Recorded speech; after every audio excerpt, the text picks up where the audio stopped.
दोस्तों, आज हम आपको सुनाने जा रहे हैं। ऊपर वाला देता है और हम अपने नसीब का खाते हैं। एक राजा और रानी थी। उनकी 7 बेटियां थीं। रानी बहुत बीमार रहती थी। बीमारी के कारण कुछ दिनों बाद रानी की मृत्यु हो गई। फिर 7 बेटियों की परवरिश राजा ने की। एक दिन राजा शिकार के लिए जंगल में जा रहे थे।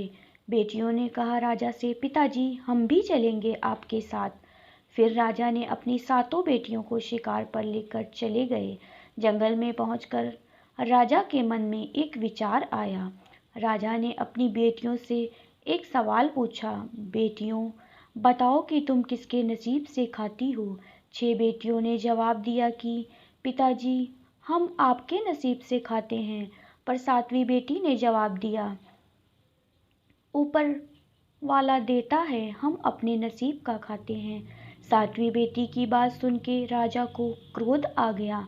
राजा ने कहा, तुम जंगल में ही रहो, अब अपने नसीब का खाओ। और वह अपनी 6 बेटियों को लेकर वहाँ से चला गया। फिर राजा ने कुछ महीनों बाद अपनी 6 बेटियों की शादी अच्छे घराने में कर दी। और जो राजा ने अपनी 7वीं बेटी को जंगल में छोड़ दिया था, उसने जंगल में ही एक झोपड़ी बनाई और काम शुरू किया।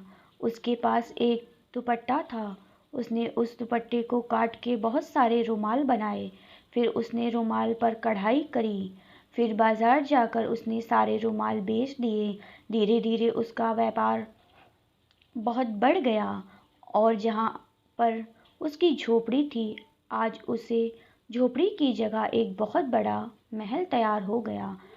और उसने अपनी सेवा के लिए बहुत सारे नौकर चाकर भी रख लिए। और उधर राजा के हालात बहुत ख़राब हो गए। ना तो उसके पास राजमहल था और ना उसका राजपाट। राजा ने सोचा क्यों ना अपनी बेटियों के पास जाएं। राजा ने अपनी 6 बेटियों के पास पहुंचा। मगर उसकी बेटियों ने उसके हालात को देखते हुए राजा को पहचानने से इनकार कर दिया। फिर राजा ने सोचा क्यों ना मैं अपनी उस बेटी के पास जाता हूँ जिसको मैं जंगल में छोड़ आया था। जब राजा जंगल में अपनी 7वीं बेटी के पास पहुँचा, जिस जगह पर उसने अपनी 7वीं बेटी को छोड़ा था, उस जगह पर एक बहुत बड़ा आलीशान महल बना हुआ था। जब राजा महल के पास पहुँचा तो उसने देखा कि उसकी बेटी झूले में बैठी हुई थी। राजा अपनी बेटी को तुरंत पहचान गए और उससे नौकर के पास जाकर बोला, अंदर जाकर अपनी रानी से बोलो कि तुम्हारे पिताजी आए हैं। नौकर रानी के पास गया और उनसे सारी बात बताई। रानी तुरंत भागते हुए अपने पिताजी के पास आई। पिताजी को इतने सालों बाद देखकर वह बहुत खुश हुई। राजा ने इतने सालों बाद अपनी बेटी को देखकर रोने लगा और अपनी बेटी से बोला, बेटी मैं तुम्हारे साथ कितना बुरा व्यवहार किया, फिर भी तुमने मुझे पहचान लिया।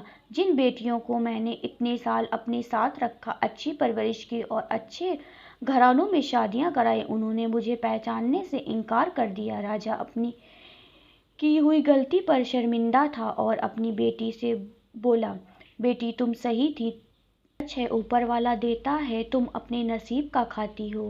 उम्मीद करते हैं आपको हमारी ये कहानी ज़रूर पसंद आई होगी। अगर आपको हमारी ये कहानी पसंद आई है तो हमें लाइक करें, कमेंट करें, शेयर करें और सब्सक्राइब करें। इस कहानी के बारे में आपकी क्या राय है, हमें कमेंट बॉक्स में ज़रूर बताएं।